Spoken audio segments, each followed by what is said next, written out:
Okay, ये exercise है बच्चे। सबसे पहले आप यू क्वेश्चन लिखोगे, right these sentences in your notebook in the correct order, ठीक है। फिर आपने रॉन्ग ऑर्डर में, जिस तरह ये बुक में लिखे थे, आपने सारे सेंटेंसेस लिखने हैं। प्लीज चेक कि आपने ये इसी तरह एक्सरसाइज की हो, ठीक है।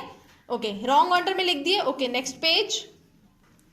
ओके, आफ्टर दैट जब आपने रॉन्ग ऑर्डर कंप्लीट कर लिया तो आप लोग हेडिंग डालोगे सेंटेंसेस इन करेक्ट ऑर्डर, ठीक है। आपने ये सेंटेंसेस इन करेक्ट ऑर्डर की हेडिंग लिखी और उसके बाद आपने करेक्ट ऑर्डर में सेंटेंसेस को लिखना शुरू कर दिया। Okay, next page. Okay, after that when you have written the sentences in correct order, तब आप दोबारा हेडिंग लिखोगे ये question, now underline all the nouns in the sentences that you just write down. अब उन सेंटेंसेस को आप दोबारा लिखोगे और फिर उनमें ये नाउन्स है इनको अंडरलाइन करोगे, ठीक है। ये इस तरह ये एक्सरसाइज कंप्लीट होगी। प्लीज मेक श्योर कि आपने ये एक्सरसाइज इसी तरह करेक्ट वे में की है।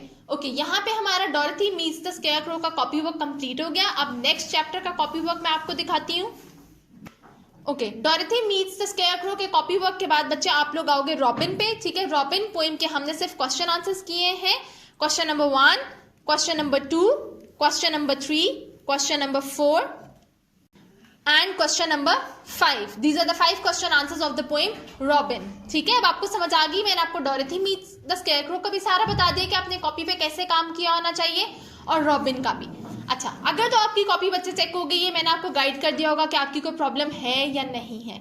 But if your copy is uncheck तो प्लीज मेक श्योर कि आप घर में चेक करो कि आपने इसी तरह ये सारा काम कंप्लीट किया है। मैं आपको इस सारे काम के नोट्स भी पीडीएफ फाइल बना के भेज देती हूँ, ठीक है, ताकि आपको आसानी हो जाए करने में।